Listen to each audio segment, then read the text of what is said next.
that's like all the administrative items I had. If you have any questions, please go ahead.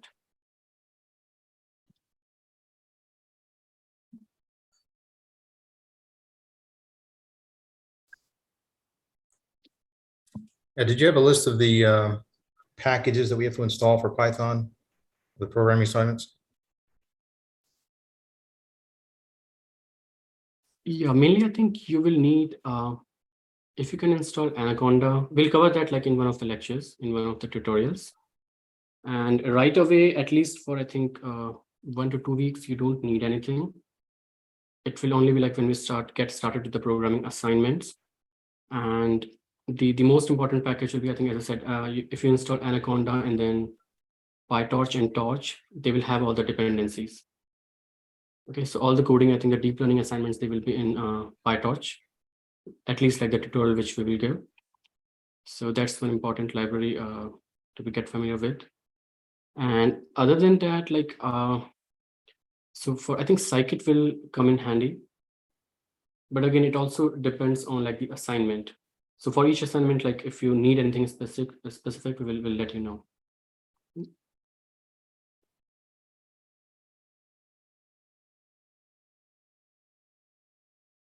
Okay, question from, let's see. Will we have GPU access? Yeah, so if you don't have GPU access of your own, we will provide you GPU access. We have like Newton cluster from IST department, and we have already created like accounts for the class. And if you need that, we can give you like the keys and the username to you. And we will also share like a tutorial video to you how to use those resources. I think that will come in handy. And that I think will not be required for the programming assignments, but that I think will be very useful for the course project.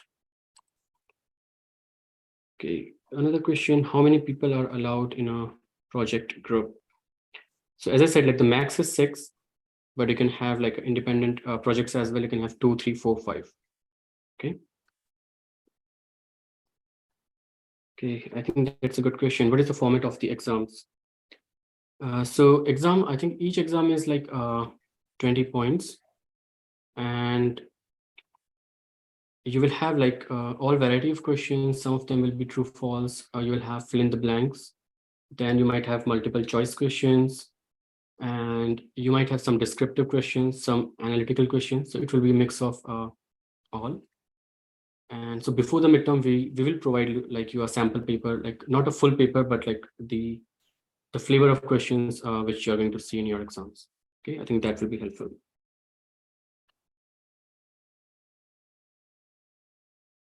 Okay, I believe it was state every group can have a max of, yes, that's true.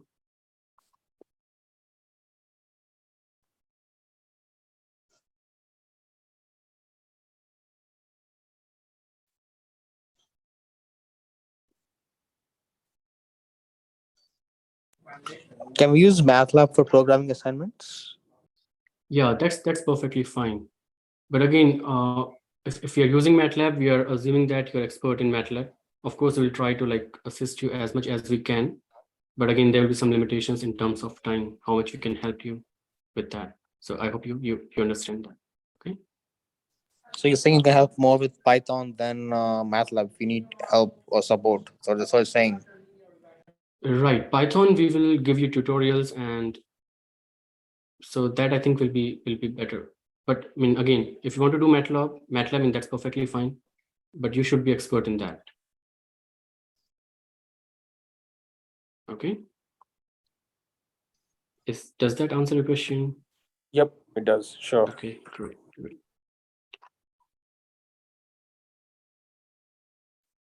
Okay, I think this is really important. Problem statements for the project will be provided by the Professor T, or do we have to figure it out on our own? It depends. So if you need our help in defining the problem statement, we can do that for you. And of course, there will be like there will be a phase where we will ask you to formalize the problem, whatever you want to do for a course project. And during that period, if you need help, we will assist you in defining that. Okay. And it's up to you. If you want to define on your own, perfectly fine. If you need help, we can do that for you. I mean, the only restriction on selecting the course project will be like, it should be relevant to the course. it should not be something like which we are not like covering in the course or which is totally irrelevant to computer vision. Okay. But we can be flexible about that.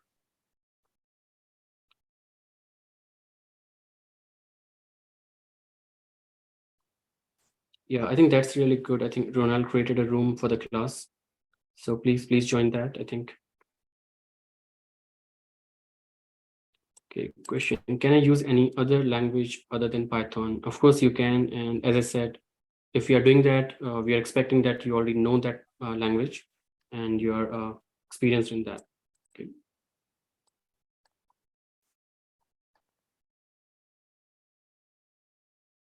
So question, would you like to create Slack or Piazza for the class? Slack we haven't done like before for the course. Piazza we can do. So yeah, let me see what we can do. So we used to use like the discussion which we have in web courses, right? It gives you like the flexibility, like if you have any questions, you can answer, then other students can see those questions. So that's one way to do it. But if you think like you need like something else, we can look into that. Okay. All right. I think I covered all the questions. If there are any other questions, please go ahead. Otherwise, we can just jump back to the lecture.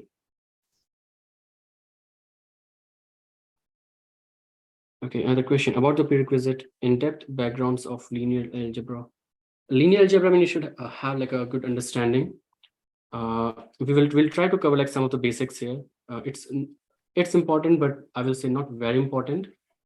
The programming language aspect is really important. Okay, because this is like we'll have one lecture dedicated to this. So I think this should be okay.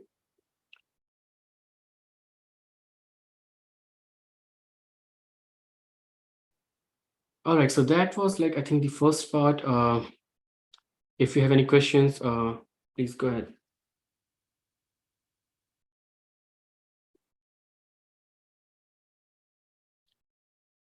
I'm going to look at semantic segmentation in this class.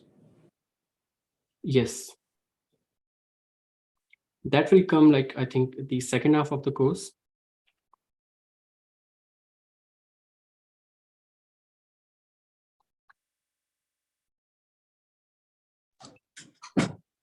How difficult would you say is this class? Is it hard or is it like what kind of difficulty would you say is this class on a personal note? Yeah, I mean, that varies from student to student, right? I mean, I will not call this hard. It's just like we try to cover a lot of topics, so it can be a little hectic.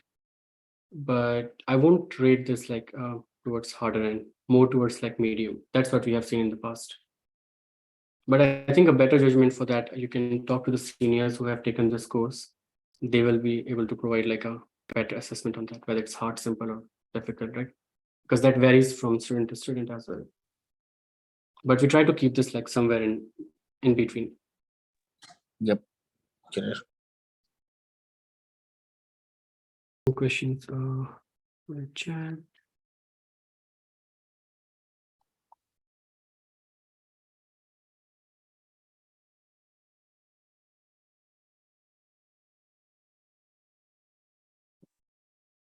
Okay, so question, when you say color varies from no red to full red, is no red just seen as black? Right, that's true. You can say that black, it just says that red is not present. Okay, you can't say like you can't say black, because black will be like when red is 0, blue is 0, and green is 0. All three should be 0. But if there could be a case like red is all 0 but blue and green are not 0, right? They are very high, so then it won't like convert to complete black. Okay, that's an interesting question. Where will we use this wavelength information? Yeah, that's just to give you the insights like how human vision works.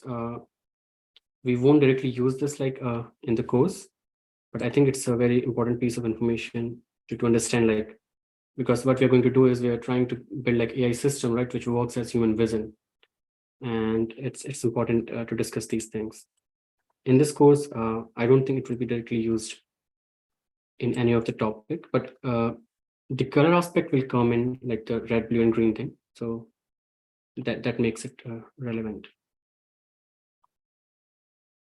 Okay, question: what is the y-axis? The y-axis is like the number of cones you have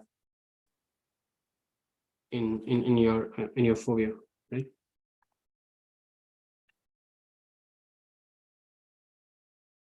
Okay, Control H. Yeah, I think just the escape key did the trick.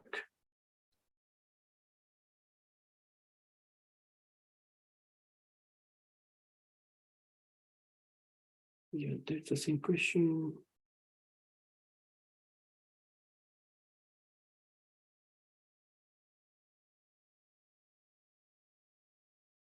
Okay, I think another question: why is it that 0 to 255 8-bit is commonly used for RGB?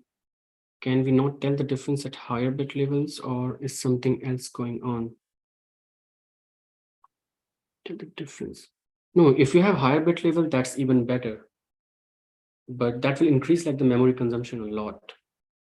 So one thing you can do is just try to do a simple math, like for example, like if you have a bit level of 2, it's a binary image, right? 0 and 1. So the numbers you're going to save in your image on in those pixels, they are going to be just 0 and 1. But if you increase the bit level, those values will grow. For example, 8-bit, it's between 0 and 255. So you're going to see like a lot of numbers there. And when you have to perform like some kind of processing on those images, operating on like a bigger range is more time consuming, right? It's not just memory, but also the processing time. So it's just like, it's more detailed. It's always better, but there's a trade-off between like performance and the amount of resources you need. So I hope like Joseph, I answered that question.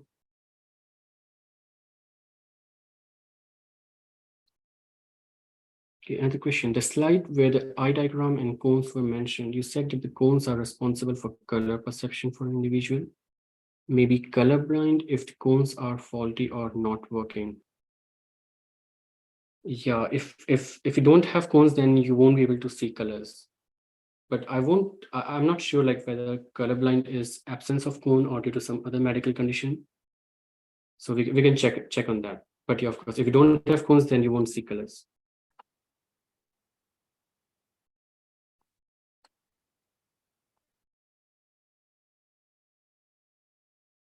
Yeah, Chase Walker. Yeah, that's a good comment. Like 10-bit will use a lot of bandwidth, and some of the movie cameras, they do use higher bit as well. That's true.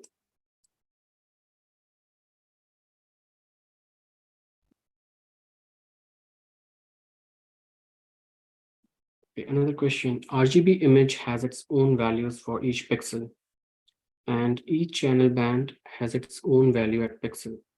But what exactly happening while forming RGB image are values getting added? No, the values are not getting added. It's not getting added. It's just like a different piece of information. And when you show all them like at the same time, you see those colors, right? So each pixel will be like mix of all these three.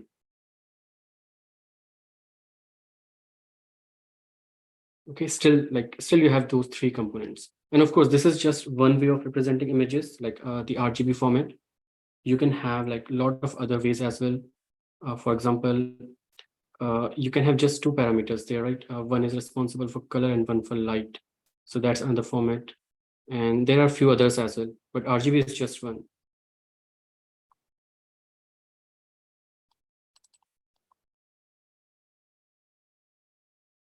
Okay, another question. RGB values will have complexity of 3 raised to 8 for 8-bit. Please correct me if I'm wrong. You can't directly measure like complexity in that sense. So if it's 8 bits, it's just that each pixel value can have like that many different values. Right. And I don't think you can directly say that it's 3 raised to 8. In that sense, if you want to count like different channels, it will be just 3 times. because each channel is like independent.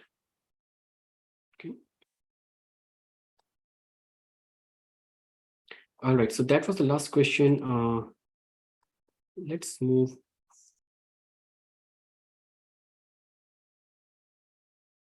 So any questions on like the application aspect?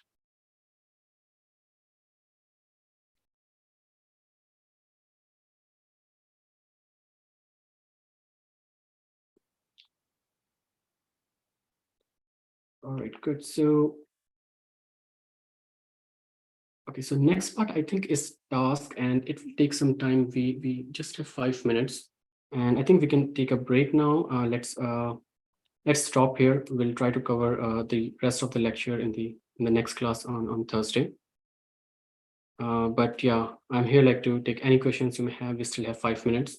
So any questions about the course? You want to clarify something? Then For the we linear can take those. algebra, for the linear algebra preparation, what are the topics that you really want us to kind of like have a good understanding of it?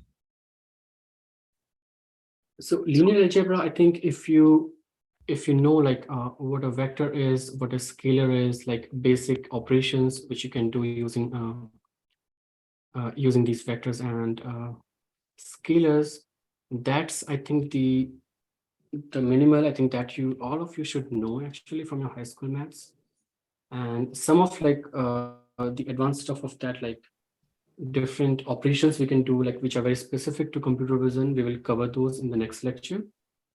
And we will also touch upon like some advanced linear algebra, but we don't expect you to know those. For example, like matrix factorization and SVD, all those, right? So we don't expect you to have knowledge or any background on those.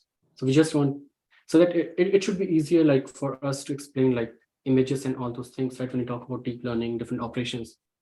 So for that, we just want you to understand how a matrix is represented, how a vector is represented, what different operations we can perform. So that's, I will say, like the basic linear algebra, right? And of course, we will cover some of those in one of the lecture. Does that answer your question? Yeah. Okay. I have a similar question, but about statistics. Are we going to be covering concepts like Bayes' rule, or is it more like distribution and things like that? Bayes rules we are not going to cover. I think that topic we cover in machine learning, right? We have another course. Even distribution, we are not going to go into detail.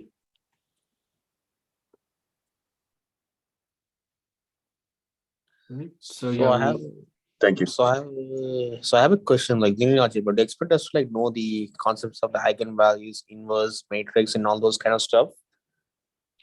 I will say eigenvalues, eigenvectors, that's a little advanced. We'll briefly touch upon those, but again, we don't expect you to know any of that. Okay.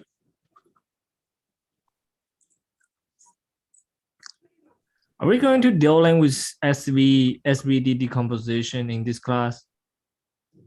No, not in detail. We'll just talk about the motivation and how it can be used. Okay, so we're not going. Not the mathematical details. Yeah. Okay, got it.